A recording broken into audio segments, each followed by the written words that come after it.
천하 만민이 복을 받게 하겠다 이러신 거예요. 예수님이 그 씨로서 좀 구원을 주시고 구원을 해서 전 세계 사람들이 구원을 받게 하고 복 받게 하는 이 사실을 지금 유대인들은 잘 모르고 있어요. 예수와 그 메시아 아니다. 이렇게. 그러나 예수와가 예수님이 아브라함의 후손으로 이렇게 태어나서 그래서 예수님을 통해서 전 세계가 참 땅끝까지 복음이 전해져서 구원의 소식이 창세기 12장에 나타난 세계 모든 사람들이 복을 얻으리라 이렇게 한 것을 유대인들은 자기들만 하나님의 백성이라고 이렇게 알고 있었지만은 세상 사람들이 복을 받을 것에 대해서는 별로 생각을 안 했어요. 하나님의 계획은 온 인류를 구원하시기 위해서 이렇게 하시면서 그 시로 예수님이 오시고 예수님을 통해서 복음이 예루살렘으로부터 시작해서 온 유대와 사마리아와 지금 땅까지 로렌 커닝햄 같은 분이라든지 또 성경번역위원회에서 얘기하는 얘기를 들어보면 2016년에 적어도 2020년까지는 모든 부족이 다 자기 언어로 성경이 번역이 된다. 다 읽을 수 있게 된다. 이런 얘기예요. 그래서 적어도 금년에는 혹시 1, 2년 늦을는지는 몰라도 뭐 인터넷이 너무 발달해가지고 좀 전에보다 훨씬 더 번역하는 속도가 빨라졌다는 거죠. 전 세계 모든 부족이 한 6천 몇 개 언어로인가 이렇게 번역이 돼가지고 진리의 말씀, 생명의 말씀, 이 구원의 말씀이 땅끝까지 지금 간 거잖아요. 이게 다 아브라함의 그 한 사람의 순종하고 나옴으로써 이렇게 역사가 이루어진 거예요. 그 내 시로 그런데 메시아이신 예수아가 창세기 3장에 예표했던 그 메시아가 아브라함의 씨에서 나와가지고 온 세상을 구원하는 엄청난 사건의 축소가 여기에 다 들어있는데 아브라함의 믿음으로 물론 그 롯은 그냥 따라갔지만은 하나님이 롯도 긍휼히 여기셔서 살려주시고 나중에 모압과 암몬 족속이 태어나잖아요. 그 딸들로 인해서. 근데 모압 족속 중에 한 사람이 유명하게 되지요. 누구지요? 룻. 그 룻이 그렇게 와가지고 보아스를 만나가지고 다윗을 낳고 다윗을 직접 낳지 않았지만 그리고 그 후손으로 예수님이 또 이렇게 오시고 그래서 이 롯이 그렇게 따라갔는데 이것도 다 하나님의 계획 가운데 있는 것을 볼 수 있습니다. 참 놀랍습니다. 그리고 13장에 보면은 애굽에서 여러 가지 좀 거기서 선물을 받고 올라와서 동거하기에 넉넉하지 못하였으니 6절에 보면 그래서 이렇게 서로 다투는 거예요.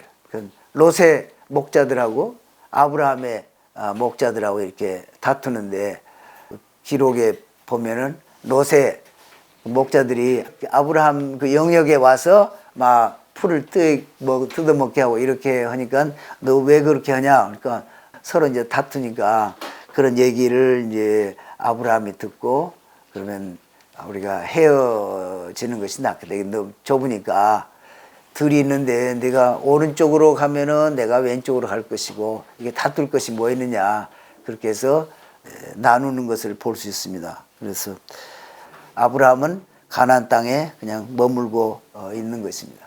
그래서 아브라함은 하나님의 약속이 있기 때문에 하나님의 약속을 믿고 이렇게 하고 롯은 그 앞에 보는 것을 보고 이렇게 떠나는데 어쨌든지 우리가 교회사를 보거나 또는 뭐 사도 시대에도 사도 바울과 함께 다니던 마가도 이렇게 떠나기도 하고 또 교회에서 처음에 개척을 했을지라도 이렇게 떠나기도 하고 그러니까 오늘날에도 이렇게 떠나는 그런 일들이 있어요.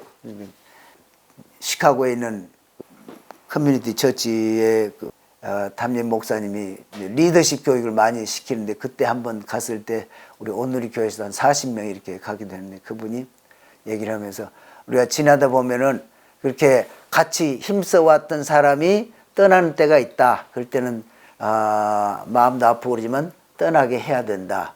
그래서 이렇게 하나님의 일을 하는데 막 같이 모아가지고 한꺼번에 이렇게 하려고 보면 서로 여기도 보면은 싸우고 다투고 이렇게 했을 때 이렇게 분리해서 해나가는 것은 성경에 예로서 나와 있어서 도움이 되는 것 같습니다. 아브라함은 참 조카 롯을 구하기 위해서 전쟁을 좀 불사하는 그런 것을 볼 수가 있어요. 그러니까 그때 당시에 랍비의 해석은 롯을 잡아가지고 가면서 롯이 잡혔다는 걸 알면은 틀림없이 롯을 구하러 아브라함이 올 테니까 그때 아브라함을 죽여야겠다 이렇게 했을 거라는 거죠. 그런데 하나님이 아브라함을 보호하시고 또 집에서 길리운 그 사람들 데리고 와서 전쟁을 해서 완전히 승리를 하고 다 찾아오는 그런 모습을 볼 수 있습니다. 그리고 15장 18절에 보면은 살렘 왕 멜기세덱이 떡과 포도주를 가지고 나와서 맞이했다. 그런데 이때 랍비들이 해석하기는 여기 예루살렘의 제사장으로서 멜기세덱이란 이름이 있는데 그 사람이 노아의 아들 셈이 거기 제사장으로 있었다. 그래서 셈이다 이렇게 가르치고 그래서 11절을 이렇게 적었다. 15장에는 아브라함은 지금 롯도 떠났고 전쟁을 해서 많은 그 왕들을 물리치고 그렇게 승리를 하고 왔는데 사실상 아브라함은 무슨 왕국을 잇는 것도 아니고 군대가 있는 것도 아니고 그러니까 어떻게 보면 좀 불안한 거지요. 그래서 하나님이 아브라함아 두려워하지 말라. 나는 내 방패다. 누가 와서 공격을 해도 내가 너를 다 지키고 보호한다. 걱정하지 말라. 그리고 나는 내 상급이다. 이렇게 지금 얘기를 하시면서 아브라함을 위로하시는 장면이 나옵니다. 그러니까 그때 아브라함이 하나님께 여쭤보았습니다. 하나님, 지금 자식 주신다고 했는데 자식이 하나도 없습니다. 봐라, 내가 별을 셀 수 있다면 모르지만 네 자손이 그와 같이 많게 하겠다. 또 다른 데서는 티끌같이 많게 하겠다. 하나님 말씀하시네. 그런 줄 확실히 믿겠습니다. 그런 중심에 믿음이 있는 것을 하나님이 보시고 기뻐하시고 이렇게 의롭게 여기셨다. 성경에 여호와라는 표현으로 하나님이 말씀하시면은 자비의 하나님이라 이렇게 얘기를 하시더라고요. 랍비들은. 그리고 엘로힘 이렇게 얘기할 때는 능력의 하나님, 심판의 하나님. 그리고 또 조금 이따 나오겠지만 엘샤다이 하나님은 풍성하신 하나님, 능력이 많아서 뭐든지 풍족하게 이렇게 하실 수 있는 하나님이다. 이렇게 얘기를 하시더라고요. 그래서 그때 하나님이 이제 아브라함에게 3년 된 암소와 3년 된 암염소와 3년 된 순양과 산비둘기와 집비둘기 새끼를 가져오라. 그러니까 아브라함은 그걸 아시고 그 짐승들이 이렇게 반으로 쪼개서 이렇게 해놓고 그 쪼갠 사이로 이렇게 횃불 같은 것이 이렇게 지난다고 하는데 하나님이 그걸 지나시는 보통은 우리가 많이 알고 있지만은 어떤 것을 맹세를 할 때 큰 맹세를 하면 큰 짐승을 갖다 놓고 쪼개놓고 둘이 손잡고 그걸 지나간다고 그러잖아요. 우리 둘 중에 하나 약속을 어기면은 이 짐승을 쪼갠 것처럼 널 쪼개겠다. 그런 뜻으로 큰 약속을 할 때 하나님이 친히 아브라함에게 확실하게 내가 이것을 보증하면서 하겠다. 너 걱정하지 말고 바르게 행하라. 이렇게 하셨는데 12절에 보면 여기에 랍비들은 원문에는 두려움이 먼저 나오더라고요. 근데 우리는 두려움을 그 뒤쪽에 썼는데 두려움과 흑암, 큰 흑암 이렇게 했는데 여기서 두려움은 바벨론을 의미한다. 바벨론이 앞으로 내 후손에게 두려움을 끼치는 그런 존재로 다가올 것이다. 그것도 흑암은 메데파사가 흑암으로 그리고 큰 흑암은 이건 헬라 이렇게 구분을 하더라고요. 내 자손들이 그러한 나라들의 어려움을 겪을 것이다. 그리고 그 그리스는 또 로마로 이어지죠. 바벨론에 의해서 성전이 파괴되는 것이 있고 로마에 의해서 성전이 또 파괴되는 그런 것을 여기에 하나님의 아브라함에게 예언적으로 보여주신 것이다. 이렇게 얘기를 합니다.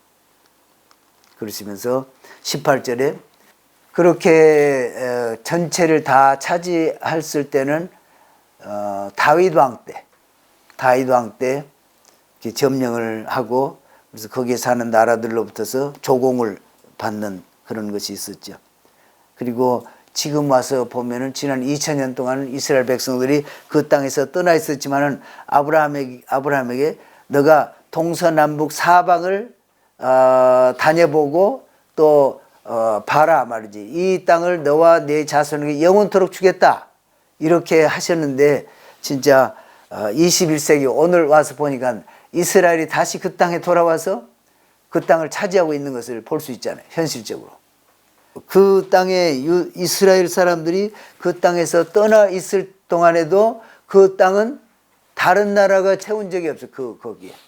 이스라엘이 떠나 있다가 거기에는 진짜 황폐하게 돼가지고 나무도 못 심게 그렇게 했기 때문에 이스라엘이 다시 돌아왔을 때 들어가기가 쉽게 하나님이 다 하신 것으로 보입니다. 400년 동안 내 자손을 괴롭힌다. 210년 동안은 거기서 귀양살이처럼 있었고 116년 동안 에집트에서 116년 동안은 아예 심하게 그렇게 노예로서 노역을 했고 그리고 20년은 야곱이 라반 밑에서 거기서 참 개그롭게 살았잖아요. 그래서 그리고 86년 동안은 종으로 이렇게 해서 총 한 400 거의 30년 동안을 그렇게 해석을 하더라고요. 400년 동안 애굽에서 노예 생활을 했을지라도 그냥 처음부터 그냥 완전히 그냥 노역만 하고 그런 것은 아니었다 하는 것을 이렇게 얘기. 그건 아브라함에게 약속하신 것들을 완벽하게 지금 다 이루어지지는 않았을지라도 많은 것이 이루어져서 온 세상이 다 지금 알게 된 이런 상황인데 실제로 아브라함은 그때 약속만 듣고 이렇게 이루어진 건 못 봤잖아요. 그러니까 어떤 분은 그러더라고요. 아브라함이 부활을 해야 된다. 부활하실 것이다. 예수님 오셨을 때 아브라함이 기뻐하셨다고 그러잖아요. 그러니까 지금 살아 계시는데 예수님 다시 오실 때 그때 아브라함도 오시지 않겠는가. 그래서 하나님이 봐라 말이지 그때 너 그렇게 떠나왔는데 지금 네 후손들이 여기도 차지하고 너를 통해서 천하 만민이 이렇게 복받은 것을 봐라. 이렇게 하시지 않을까 그렇게 생각이 됩니다. 그리고 아브라함을 이브린이라고 그래요. 히브린 14장 13절에 보면은 히브리란 말이 무슨 말인가 들어보신 적 있죠? 본래 의미는 from the other side 다른 쪽에서 온 사람이다. 그래서 이브리. 그리고 이제 나머지는 다 이쪽에 있는 사람이다. 명확하게 얘기하는 분들은 유프라테스 강 저쪽에서 온 사람이다. other side 다른 쪽에서 온 사람을 히브린. 17장에 보면은 아들을 이삭을 주시기 전에 다 할례를 행하도록. 그래서 그때부터서 할례가 생긴 거예요. 아브라함 때부터서.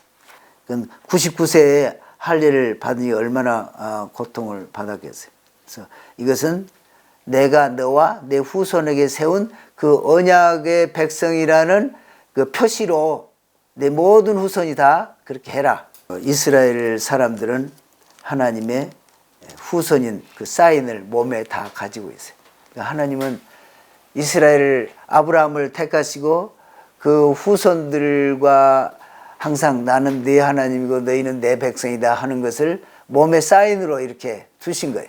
그러니까 적어도 남자들은 하루에도 몇 번씩 소변 볼 때마다 그런 것을 이제 생각하게 될 것이고 안식일 매주마다 그 안식일을 지키면서 하나님을 생각할 것이고 매월 첫날이 되면 월삭이 돼서 하나님을 또 생각하고 1년에 3번 봄절기, 가을, 여름절기, 가을절기를 지키면서 하나님을 생각하고 그 안에도 수시로 모든 결혼이나 또는 무슨 그 죄가 있을 때 와서 사하는 거나 모든 것에 다 늘 하나님을 생각하고 하나님 앞에서 행하도록 그런 것을 하시는데 특별히 이 할례는